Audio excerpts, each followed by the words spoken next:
Hello friends, Iniya மேரி வீடு சேனலுக்கு உங்களை அன்போடு வரவேற்கிறேன்.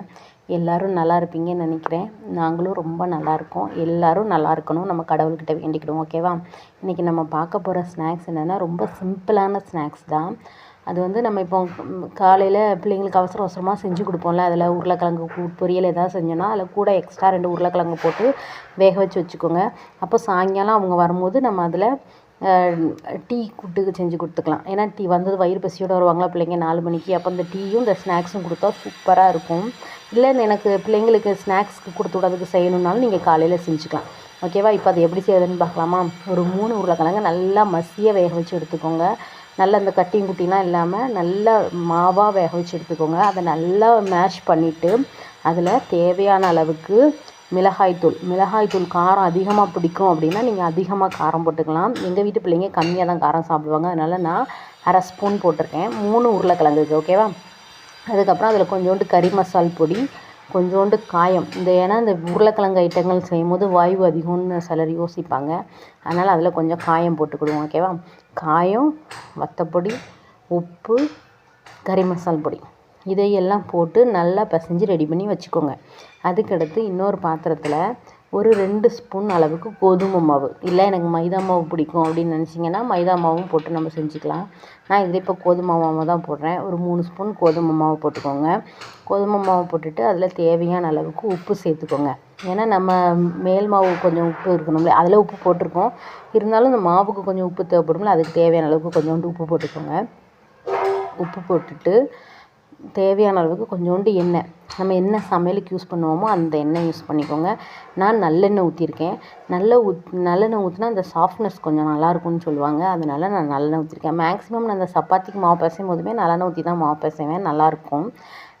நல்லெண்ணெயும் ஊற்றி உப்பும் போட்டு அந்த நல்லெண்ணெய் மாவு எல்லாத்துலேயும் படுற மாதிரி பிசைஞ்சு விட்டுட்டு அதுக்கப்புறம் தேவையான அளவுக்கு தண்ணி ஊற்றி நம்ம சப்பாத்திக்கு மாவு பிசைவோம்ல, அதை விட கொஞ்சம் திக்காக இது இல்லை கொஞ்சம் லூஸாக இருந்துச்சு அப்படின்னா உருளைக்கிழங்கு நம்ம வைக்கும் போது அது இதாக இருக்கும், எண்ணெயில் போடும்போது பிரிஞ்சு போயிடும்.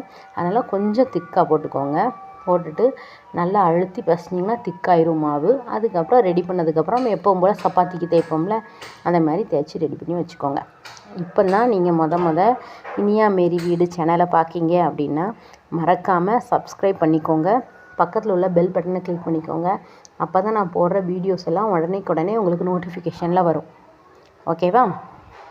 சரி, அதுக்கப்புறமா நம்ம நல்லா பிசைஞ்சு ரெடி பண்ணியாச்சு. மாவு ஒரு பக்கம் ரெடி பண்ணியாச்சு. உள்ளே வைக்கிற மசாலாவும் ஒரு பக்கம் ரெடி பண்ணியாச்சு. இப்போ நம்ம என்ன பண்ண போகிறோம் அப்படின்னா, சப்பாத்திக்கு மாவு தேய்ப்போம்ல, அதே மாதிரி தேய்க்கணும். நிறைய மாவு போட்டு தேய்க்காதீங்க. அப்போ நம்ம பொரிக்கும் போது எண்ணெய் ரொம்ப வம்பாக போயிடும். எண்ணெய் வம்பாக போயிட்டுனா அடுத்து நம்ம எண்ணெயை நம்ம யூஸ் பண்ண முடியாது, அப்படி தானே?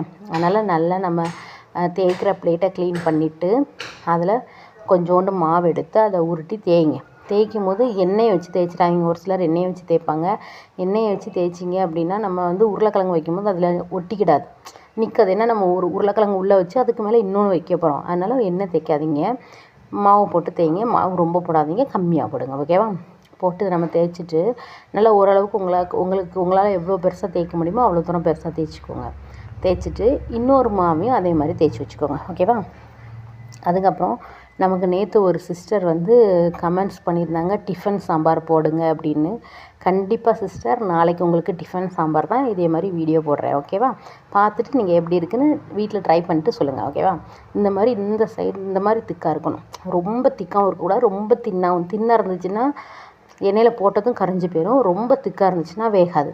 அதனால் ஓரளவுக்கு தேய்ச்சி வச்சுக்கோங்க. இன்னொரு இதையும் அதே மாதிரி தேய்ச்சி எடுத்துக்கோங்க. ஓகேவா?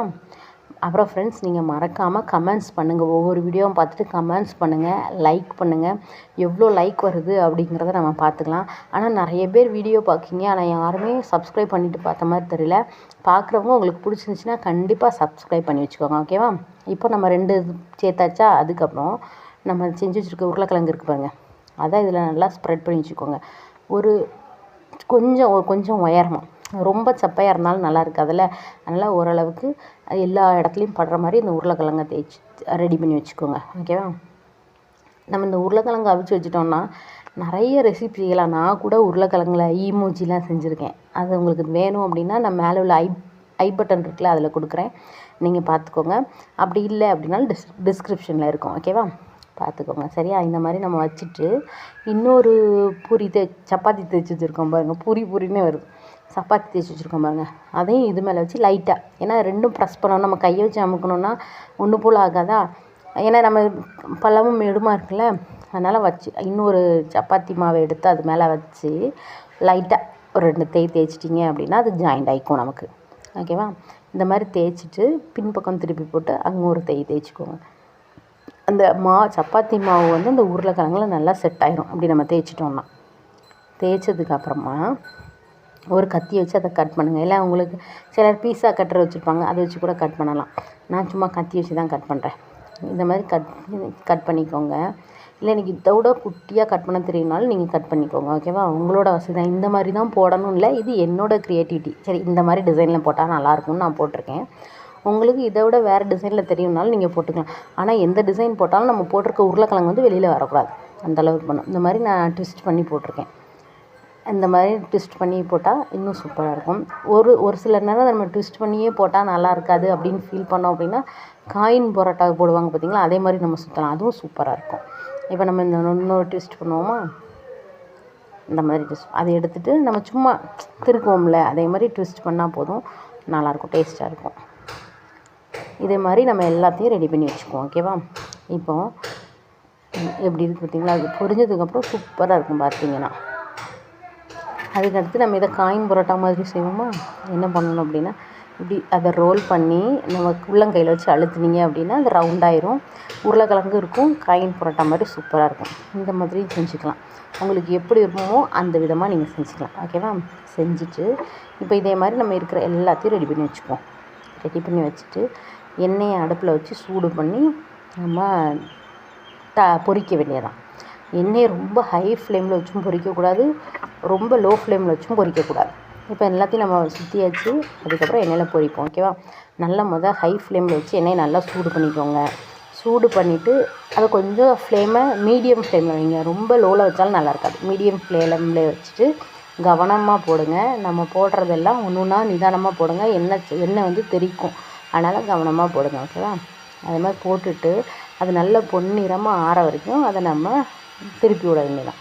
போட்ட உடனே திருப்பாதீங்க, ஏன்னா நம்ம உருளைக்கிழங்குலாம் வச்சுருக்கோமா, மாவு பச்சையாக இருக்கும்போது நம்ம கரண்டி விட்டு கிண்டினோன்னா அது பிரிஞ்சு போக வாய்ப்பு இருக்குது. அதனால் போட்டுட்டு ஒரு 2 நிமிஷம் வெயிட் பண்ணிவிட்டு அதுக்கப்புறம் அதை திருப்பி விடுங்க.